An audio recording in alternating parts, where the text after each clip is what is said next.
What an awesome line. Hope was born. Welcome to Whitewater. Welcome again to the beginning of Advent. My name's David Vaughan. Welcome online. Campus friends in the room today. I love it. I hope you had a good Thanksgiving, did you? Eat some turkey, have some pumpkin pie. Are you not sick of pumpkin pie now? You can give it to me.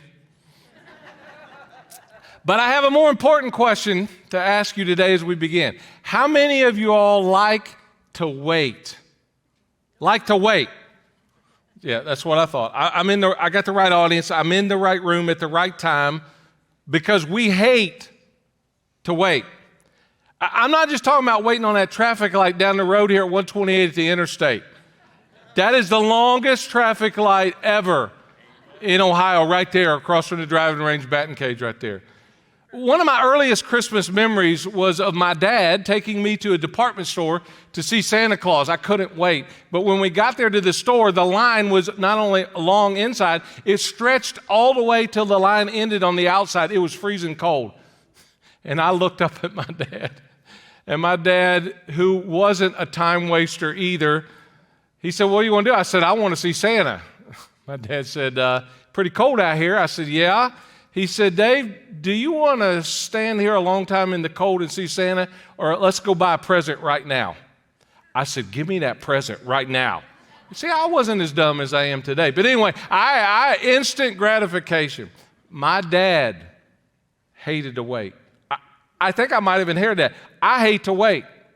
But here's what I'm talking about today. We are a city, Cincinnati. We are a people in waiting. Are we not? Some of y'all have been waiting a long time for stuff around Cincinnati. We're waiting to see if UC will make the Final Four in the College Bowl series. Let me prepare your heart now for the inevitable waiting that you still might have to do. Shoot, we're waiting for a winning professional team in any sport in the city of Cincinnati. Any sport, just name one. We're all waiting for the new Brent Spence Bridge to be built. When I'm retired down in South Carolina 20, 30 years from now, I'll come back and I might be able to go across that bridge when I come back to preach sometime. You know, that'll be great. Some of you, depending on your age, are waiting to see what you get for Christmas. You don't have to be young to wait about that. If you're older, you're waiting to see what you're going to get, and then you're going to wait for the credit card bill to arrive in January to see exactly what you spent. Some of us who are cheering JT on and doing such a good job, we're waiting to see how long that beard he's got is going to grow before he cuts it. I've been wondering in the waiting. And our staff team, we're just waiting to see when exactly Alan Cruz and Sarah Young were going to get married, and they did last Friday. And we are so excited about that. And they were over here in the first service on their honeymoon coming to church. That's better than a lot of us, I'm telling you right now. But there are some things that we are waiting on that are much more significant than those. I don't know about you. When is COVID and anything that comes after it finally going to pass? I'm like waiting. I don't know. Jesus is going to come before that happens. We're waiting to see how high inflation goes, because some of us who are older remember what it was like in the 70s when it hit high point. We're waiting for the supply chain to ease up, and we're all waiting with bated breath, wondering who will run for president in 3 years. I just can't wait for us to all be divided again. God help us. And now we're waiting to see what the new variant from South Africa will do. Everybody's scared all over again. To wait is a part of the human condition. To wait is to be human. We wait because something is missing that we think will make things better. And so we wait in anticipation that it will. But the longer that we wait, the harder, if you're not careful, if you don't work at it, the longer you wait, the harder it is to maintain joy and wonder. And that's what our new Advent series is all about. How do we keep the wonder in the waiting. See, the people living and waiting in the Bible waited thousands of years, a millennia, for a Messiah to come and deliver them. But they figured it out. They were able to wander, and we're going to see some guys that wandered as they wondered and as they waited. And we want to focus this weekend on some kings who could teach us some very practical and powerful things. If we today, watching online in front of your TV or screen, or you in this room, if you are willing to humble yourself enough to learn and to listen, I will give you some ammunition to keep the wonder alive in the waiting. These guys were waiting for a Messiah, which led them ultimately to worshiping that Messiah. But I want to show you another king in this narrative of Holy Scripture that was not wondering or worshiping. He was worrying because he was so self-absorbed. He thought he was the king. The story begins in Matthew chapter 2, verse 1. It'll be familiar to some of us who have studied Christmas and preached on Christmas and taught about Christmas and read about Christmas in the Scripture for a long time. It says, after Jesus was born in Bethlehem in Judea, during the time of King Herod, there's our first king, Magi, wise men, these are the other kings, Magi from the east, came to Jerusalem and asked, where is the one who has been born King of the Jews? We saw his star when it rose in the east. We have come to worship him. Who are these Magi, these wise men? Who are these strange men with a strange question? Where did they come from? Were there just three of them? Were they all men? Someone asked, do you know what would have happened if there had been three wise women instead of three wise men? They would have asked for directions sooner, arrived on time, helped deliver the baby, cleaned the stable, made a casserole, brought practical gifts, and there would be peace on earth. I went over a little better than I thought it would. Well, these guys who have been watching starry skies, they show up and they stir up a lot of turmoil with the local authorities. They leave their gifts, they disappear, never to be heard from again. They go off of the writ of human history, but as characters in the original Christmas story go, their 15 minutes of fame, pretty enduring, pretty perplexing, and pretty exciting. It says that these Magi from the east came seeking Jesus. They probably came from Persia. And I don't know if you've traveled a lot from Persia, but traveling from Persia to the Promised Land, to Bethlehem, to Judea, would have been a long trip. Can you imagine their neighbor's reaction back home as they pack up? What you packing for? I'm going on a journey. Well, where are you going? We don't know for sure. How far is it? We don't know that either. How long are you going to be gone? Well, we're not quite sure on that either. For wise men, you sure don't know very much, do you? I bet their neighbors probably wondered, what are these guys up to? I've been wondering myself a little bit. What am I up to right now? With all of the waiting that I just described, all the waiting that some of you are doing, can we learn anything from these wise guys?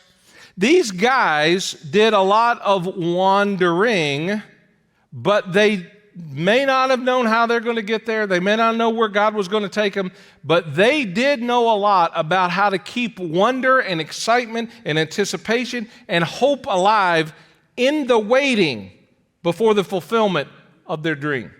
Some of you in this room have been waiting for your deliverance for a long time. Maybe it's a hurt, a habit, a hang-up, an addiction, a family issue, a health issue, a financial issue. Some of us here are waiting and counting on there being a Messiah for our mess. Who were these guys? The earliest historical records tell us that the Magi were likely a group from the people known as the Medes. Maybe you've heard of them. They were active throughout Babylonia and Persia during much of the writing of the Old Testament. The religion of the Magi, listen to this, these kings, was primarily based on sorcery, wizardry, and astrology. Our word magic comes from their name. But they were not magicians like pulling rabbits out of hats. They were kingmakers putting people in power. When they showed up, stuff happened. They were considered the scholars of their time. They were like walking encyclopedias, hence the label wise men. Their teaching became known as the law of the Medes and Persians. Maybe you heard of that. It was seen as the highest unalterable legal code. So in addition to being the voice of religion, wise men and magi in their day served as scientists, mathematicians, philosophers, legal authorities. Our word magistrate today is another direct descendant of the root word magi. They acted as advisors to kings, interpreting dreams, divining wisdom. They could answer just about any question. So when they show up and say, "Where's he that is born king of the Jews?" this is a big question. If they don't know, who knows? Many scholars think that these wise men first became interested in Jewish worship and life through another Old Testament guy, a prophet named Daniel. If you got time, man, you ought to look up Daniel sometime. He has a book named after him in the Old Testament. When you get to heaven, you're going to meet Daniel. He's going to say, "Did you read my book?" I'll just give you a heads up. You want to say yes. Daniel wound up in Babylon back then when the Jewish nation was taken into captivity in 587 BC. Daniel, he rose above all the other magi. He was chosen to serve in the court of the king of Persia, another king named Nebuchadnezzar. He thought he was king. He wasn't the real king. Daniel knew there was a better king, a new king coming. And along with the other magi and wise men, Daniel did his best to serve the king. One day, the king in his day had a dream, and none of the other wise men could interpret it except for Daniel. Daniel was the man. Daniel got his power, his wisdom, his ability from God. He was the ultimate wise man in his day. I don't know about you, but there are questions that people ask me. "David, why does this happen? Why does that happen? Can you tell me about that?" I don't know the answers. I have people tell me all the time, "I had a dream. Could you interpret that dream?" I think it's because you had Skyline last night. I don't know what that dream. But God does speak through dreams. We're going to find that out. Back then, the king had a dream, and the king said, "You got to tell me the dream or I'm going to kill all you wise men if you don't tell me." Daniel interpreted the dream exactly, so he became a very popular guy around the Magi water cooler of his day. The Bible says that when they saw Daniel coming back then, they said, "Daniel, my man, give me some rock." I don't think that's what it said. Anyway, Daniel was greatly elevated after this. He was made master of the Magi. And knowing Daniel's character, knowing Daniel's conduct, his devotion to God, we can be certain that he would have taken advantage of that opportunity to instruct all the wise men back then who lived in Persia about the true God and the prophecies of the Messiah. A true king was coming. Watch for him. And I believe that's how and why the Magi, when we come to Matthew chapter 2, were watching the skies for the signs of a coming king. And since these men were of tremendous influence and power at the time of Christ, when they show up and ask that question, Herod was understandably troubled. Here's what it says, Matthew 2, verse 3, next verse. When Herod heard this, that these guys were coming and said, "Where's he born king of the Jews?" When Herod heard this, he was disturbed. Herod's often disturbed. He was cray-cray. He was disturbed about everything. And all Jerusalem with him. Because when the king, and especially King Herod, is disturbed, everybody around the king is disturbed. Now try to imagine this scene if you would. These men arrive in Jerusalem, no doubt, with a great deal of pomp and circumstance and show. These Magi's typical garb would have included long, cone-shaped hats like we associate with wizards. This is like Harry Potter meets Herod. That's what you have to imagine. They would have not been riding camels. Likely they would have been riding Persian steeds or elegant Arabian horses. They would have probably likely even been traveling with a small army, especially with the treasures that they had, that they were toting. It was an imposing sight. Herod's army, small though that it was likely consumed at this time with the duties of the census ordered by Caesar Augustus. So they're probably not hanging around the palace. They're out there doing other things, which we'll find out in another week what they were up to. This is not a great time. This is not a convenient time for a band of foreign kingmakers to be inquiring about an infant that they are calling King of the Jews, which was, after all, the title that Herod bore. It was the title that Caesar Augustus gave himself to him at his own coronation in 40 BC. That term, that title, King of the Jews in their day hated that with Herod. A, he was not a Jew by birth. Number two, he was not a Jew by religion. So no wonder he was troubled. Matthew uses an interesting Greek word here when it says Herod's troubled.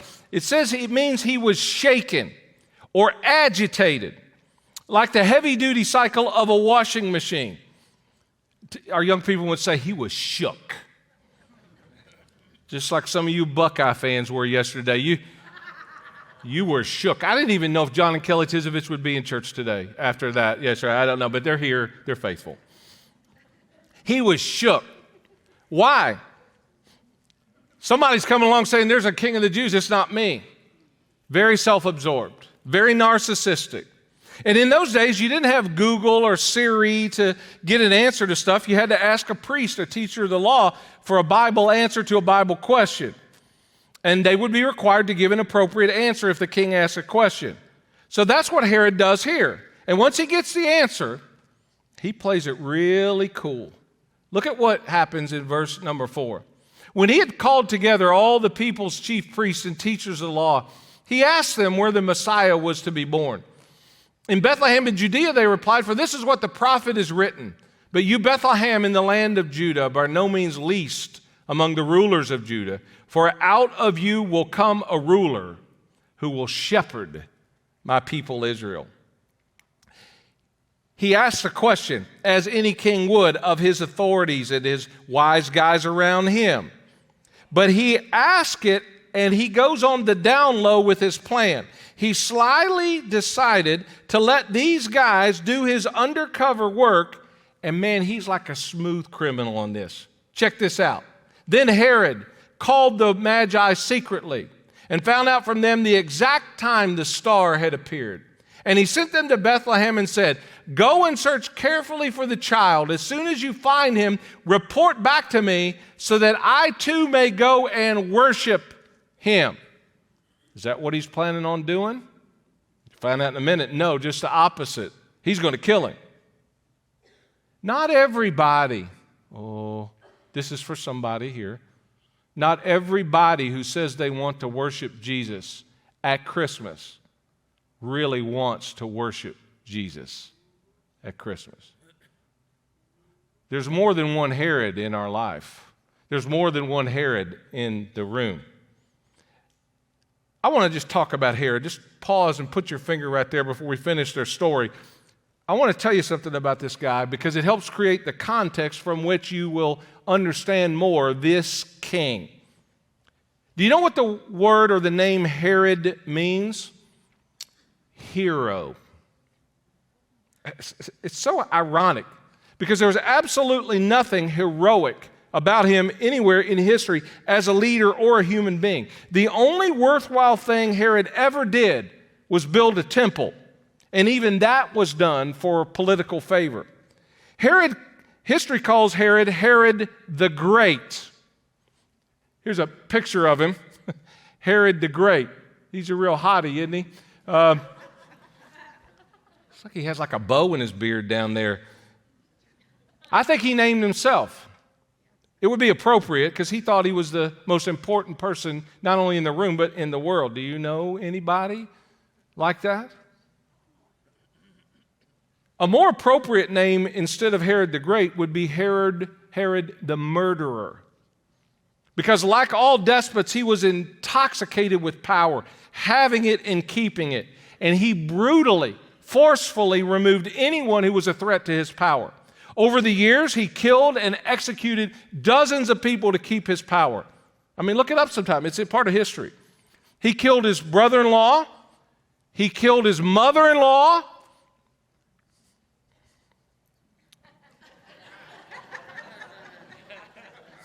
Let me keep going. I've got a good one. Anyway, he killed his sons. He killed even his own wife, as he was convinced they were threats to his power, which led Caesar Augustus, the ruler of the whole Roman Empire, to say it is safer to be Herod's sow than his son. And here we see, we can give him a new title, the Butcher of Bethlehem. He was like Hitler, Stalin, Norman Bates, Darth Vader, Thanos, all rolled into one. Human life meant nothing to him. Killing was his art. It's his passion. It's what he did best. So it is no surprise that Matthew tragically describes this in verse 16. When Herod realized he had been outwitted by the Magi, we'll tell you about that in a second, he was furious, and he gave orders to kill all the boys in Bethlehem and its vicinity who were 2 years old and under, in accordance with the time he had learned from the Magi. Can you even imagine the grief and the pain of this horrific act? Babies ripped from their moms and their dads' arms and slain on the dirty streets of Bethlehem. This is like 9/11, Pearl Harbor, Newtown, Connecticut, all rolled into one. Killing was what Herod was known for. And before the killing started, we go back to our story, verse 9, of these other kings. Back to verse 9, Matthew 2. He said to them, "Go and find this Messiah and report back to me so I can worship him." And after they heard the king, they went on their way. These wise men, Magi, went on their way. And the star they had seen when it rose went ahead of them until it stopped over the place where the child was. And when they saw the star, I love this, when they saw the star, they rejoiced. They were overjoyed. When they saw the star. This wonderful star brought them all the way from Persia to Jerusalem and now is moving again to Bethlehem. You know, I've been preaching on Herod and the wise men for like 20 years. It's a challenge when you preach that many messages on wise men to say something new about the wise men. It can get a little routine for you. But I thought of a question this time in my preparation that I don't know why, I never thought of it before. In all my research, I never considered this. Here's the question. If the wise men saw the star and they followed it all the way from Persia, and when they went out, they saw the star and they were overjoyed, and they followed it right to Bethlehem, here's my question. Why couldn't Herod see the star? I don't know why I never thought of that. Have you ever thought of that? And he just walked out of his palace balcony and said, "Oh, there's a star. I don't need those wise dudes. I'll just go myself and follow the star." Why couldn't Herod see the star? I think I know. Now you know, based on his history. I think he was blinded to it by his own paranoia, his own greed, his own self-centeredness. Because when you are not looking for the star and you're the star, you're in your own universe and galaxy and orbit. The other reason he couldn't see is he was blind because of his sin, because what sin does when you do it long enough, it cuts the optic nerve of the soul. What once was right suddenly is wrong, and what once used to be wrong suddenly feels right. And I bet you've had a friend or a family that you know is acting out in a way that's going to bring them harm and doesn't honor God, and you try to talk to them maybe at Thanksgiving or Christmas and say, just a thought, are you sure you should be doing that? And if you've ever had anybody say it, they've diagnosed their problem beautifully, they'll say to you, "I can't see what's wrong with this. I can't see what's wrong with that." And if you ever heard anybody say that, they've diagnosed their problem beautifully. They said it, "I can't see." That's my explanation. Jesus is there for anyone who wants to see him. But we're so good at self-deception and being emperors and kings of our own little fiefdoms and kingdoms that we're blind to what God is up to. They love that star. The star is not the star of the story, but it leads you to the star. And I've often wondered, that star must have been amazing. I wonder what it looked like. See, every Christmas, the planetariums, the astronomers offer explanations of the Christmas star. Some people think it was Jupiter or comet or a combination of the two. Some others think it was a natural phenomenon. I choose to think that it was a configuration of natural causes, but it was like the Shekinah. That's the word the Old Testament uses, the Shekinah glory of God. The same glory that was with Moses and the Israelites when it led them in a pillar of fire by night, and it was a cloud, and it was the same Shekinah glory of God that shone round about the shepherds. Again, we'll get to them another week, where you just knew this is a light of another kind. And into the great darkness, Advent is celebrating the light that has come. Nobody knows. The Bible doesn't explain it, whatever the star was, but it brought great joy to them, and it brought them to the promised one.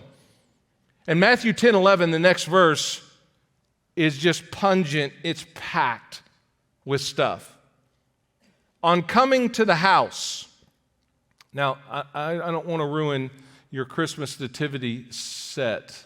So little ears, maybe they won't pay attention to Pastor David. All of our Christmas plays have the shepherds and the wise men all showing up at the manger the same night. The reality was that wise men didn't get there till a long time after Jesus was born. That's why it says on coming to the house, not the manger, not the stable. That's also why Herod said 2 years and under, I'm going to kill these people, these boys, because he didn't know how long it took for them to get there. And he said, I'll just play it safe. I'll go 2 years and under. If it had been the same night, he would just dispatch people the same night. So he didn't even know. So years later, though, it's all part of the Christmas narrative that we celebrate. But on coming to the house, these wise guys who saw the starry skies now see the child with his mother Mary. And notice what they did. They bowed down and worshiped him. Then they opened their treasures. This is unbelievable. You know, when you don't know Jesus, the last thing that people want to do is give money to him because they don't know him.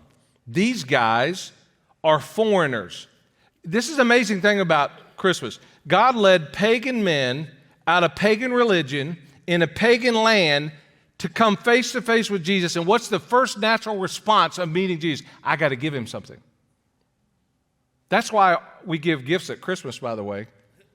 They bowed down and worshiped him. Then they opened their treasures and presented him with gifts of gold and frankincense and myrrh. So if you ever want to know, maybe you don't believe in this Jesus stuff or this Bible stuff, if you ever want to know how the tradition and desire to give something to someone during the holidays and at Christmas, how that began, it can be traced right back here to these waiting, wonderful magi who gave expressive, extensive, and extravagant gifts to Jesus. The waiting of these wise guys finally paid off. If you are waiting for something big to happen in your life, could I just reassure you it's going to happen sooner or later? I'm not waiting for this world to get right before I get hope, because I don't think it's getting better. I think it's getting worse.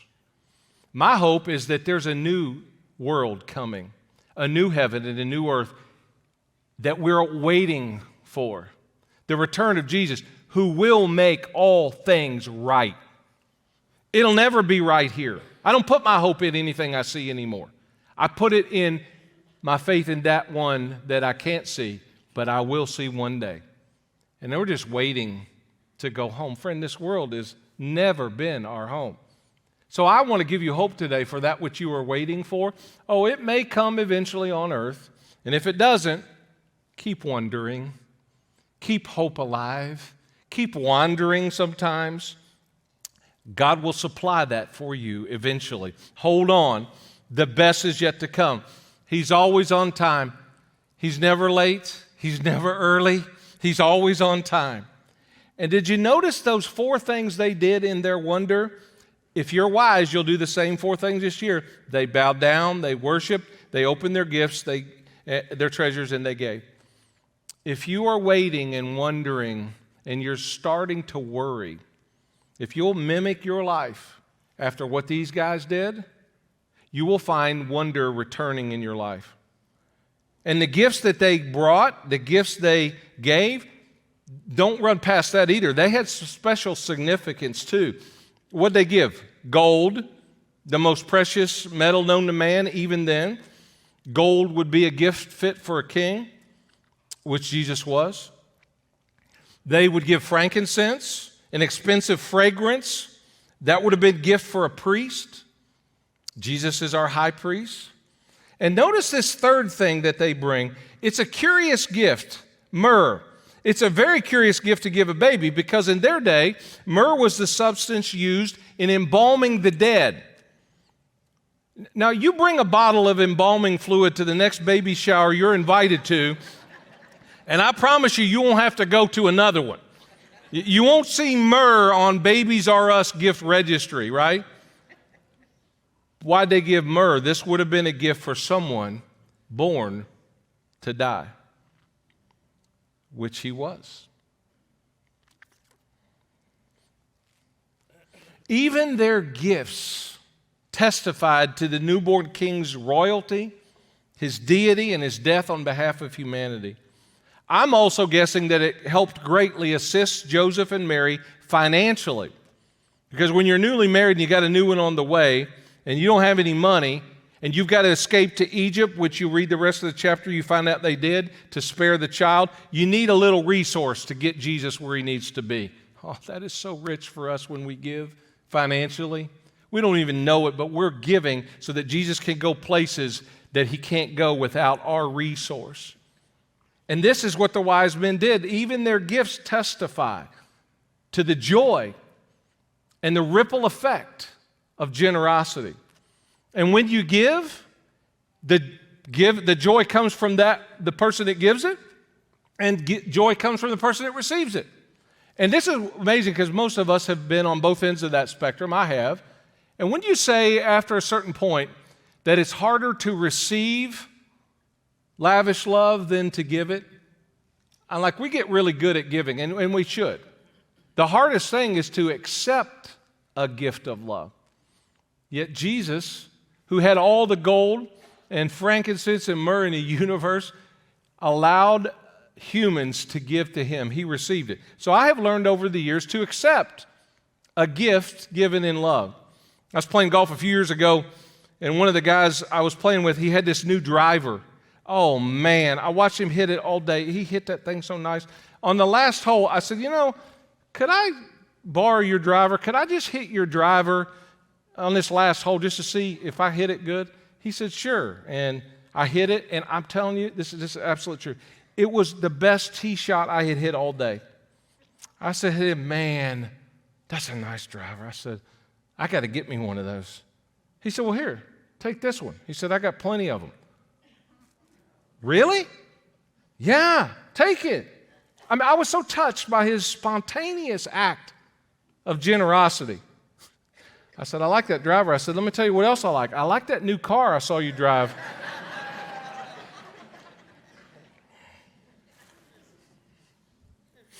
It's easy to give, and we're going to ask you to give this year to several things. Our annual Christmas Eve offering coming up. Our toy store is upon us. Thank you for serving and giving to that. And we still have lots of toy store tags out there. If you overwhelming response to Operation Christmas Child and shoeboxes, I'd ask you to go one more level with that so we can provide Christmas to the marginalized and the needy and the ones who are really at risk, who are in a season of shortage right now. Those will be on your way out. But I want to ask you and talk to you a little bit about, as I close here, what gifts you may give this year besides the physical, besides the one that you bought online a couple of days ago. And I'm going to ask you not only to give it, but I'm asking you to receive these gifts, because someone's going to come and offer you one, and it's hard to receive. It's easier to give. But the giving and the joy comes in the giving and the receiving. And I'm going to ask you to give some gifts that will bring wonder to you and the recipient. I'm going to ask you to give some gifts that some people have been waiting to receive all year. And they're wondering and waiting to see if you'll give it by the end of the year. Let me give you a couple examples. How about if you give the gift of touch to somebody? Meaningful, appropriate, God-honoring touch. I'm not talking about God-dishonoring trust. Some of us have been through that way. But you will never know right now in this COVID-oriented season what a holy hug or a handshake or a pat on the back will do for someone. Let me tell you something about COVID. Here's what I missed: human connection. I will never take for granted looking you in the face and looking you in the eye and giving you a holy hug and a high five. I will never take that intimacy for granted again, that connection. And right now in our world, isolation is deadly. And what people need is a touch from us. In a high-tech world, we got to have a high-touch church. Someone might be waiting on that close to you. How about a little one, our next generation, which is so valuable, just a pat on the head, says you matter. You're going to do something great for God someday. Or what about the gift of time? That's actually the most valuable gift, right? You know that you can give, because you can always make more money. You can never make more time. Maybe call, text, email that person that you have been promising to spend time with, but life got hectic and busy, and it never happened, and they're still waiting. Or maybe it's the gift of forgiveness. Oh, man. How great a gift would it be for someone you've been carrying a grudge with for a long time, for you to finally forgive that and try to move on? Someone said forgiveness is setting the captive free only to discover the prisoner was you. So maybe the gift you most need to give and the one someone in your family or circle of friends is waiting on is the gift of mending a quarrel, burying an axe, or apologizing for something you said or did years ago, but anger got you in trouble and pride has kept you there. Or how about the gift of attention? Maybe one more suggestion. Attention to someone that walks by you every day, just crying out to be noticed. In a church this size, they're everywhere. People who we just pass them by, but we don't really know them and we don't know their name. But you'll see them every day where you work and where you shop and where you go to school. People who just want to be noticed as someone, because no one does. I'll always remember years ago around Christmas time, we have a great family in our church, the Miller family, and Vicki Miller and her daughters Laura and Dana were serving one Christmas Sunday in our toddlers class, and they noticed one child who was having a very difficult time transitioning from mom to the class. Here's the part I love. The mom said to them, "Does anyone speak Spanish here? Because that's what I speak with him in our home." No one did that day, but Team Miller jumped into action during the week and came back the next Sunday having learned some simple words in Spanish, and they came back prepared to connect that next week with that unhappy toddler. The team greeted him in Spanish, cooed some simple Spanish phrases as they held him, and that kid was as happy as could be. Now that's Feliz Navidad. That's what I'm saying. And it's the church working right, building a diversity in the midst of unity. It's also, by the way, the perfect metaphor for what God did in the person of Jesus. He came and dwelt among us. He learned a different language. He came down to our level to be a bridge so we could hear and feel his heart. If you trace all of the characters we're going to study in this Advent series, you will see that they all gave. Joseph gave, the shepherds gave, the wise men gave, Mary gave, all because Jesus gave to them. And our last verse, verse 12, in the story today about the wise men, after they gave their gifts, having been warned in a dream not to go back to Herod, they returned to their country by another route. You know, you always do go back differently once you met Jesus. Sure, they went by a different geographical route, but they went a different spiritual route. They left the house as different kings and wise men. They knew it wasn't about them, unlike Herod. They knew it was about him. And that's true of anyone who authentically worships Christ. Paul says, if anyone is in Christ, he's a new creation. The old has gone, the new has come. And that is true for so many of you this year.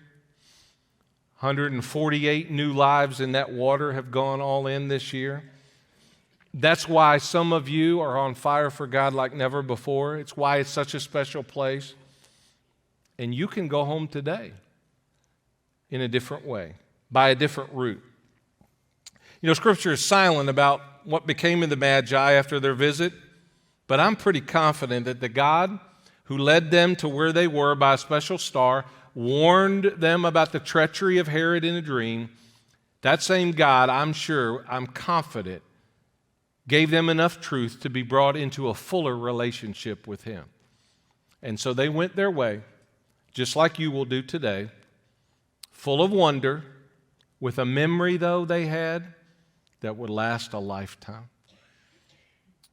The good news of the Advent that we are beginning to celebrate, the good news is not that we are faithful in our waiting, but God is faithful in his coming. Not that we got it all together in our waiting, because we often don't and aren't, but God is faithful in his coming. And again, I'll end where I started. If you're waiting for something and you're worrying about that, do what the wise men did and put your trust in Jesus. Follow the star, follow the light to find him, and your wonder will return in your waiting. I mentioned the three gifts earlier that the Magi gave: gold, frankincense, and myrrh, which they used, I mentioned, to anoint or embalm the dead. I forgot to mention one other thing about myrrh that maybe you don't know. Myrrh back then was mixed often with wine, and it had an anesthetic effect. And they offered it to people who were being crucified to dull the excruciating pain they were in. They would offer a mixture of myrrh and wine and vinegar. And for some of you who are astute Bible scholars, you will remember when Jesus was on the cross, he was offered on a sponge that very myrrh-wine mixture that he refused. He wanted to experience the full effect of pain and sin for us. Who could have known, except Jesus and those wise men, that the gift of myrrh given by those kings that day at that house were foreshadowing Jesus' suffering and death 33 years later as the true King of Kings and Lord of Lords? So when you came in the room, you probably got some emblems, bread and juice that represents his body and his blood. If you got that, get it out now. If you did not, raise your hand. Someone from our team will serve you right there where you are. Keep your hand up. And as we take communion right now, I'm going to ask that you remember what Jesus did for you on the cross. The full weight of sin, physically, emotionally, mentally, spiritually. He took it upon himself. He was born to die so that we don't have to die and we can be reborn in the hope of heaven.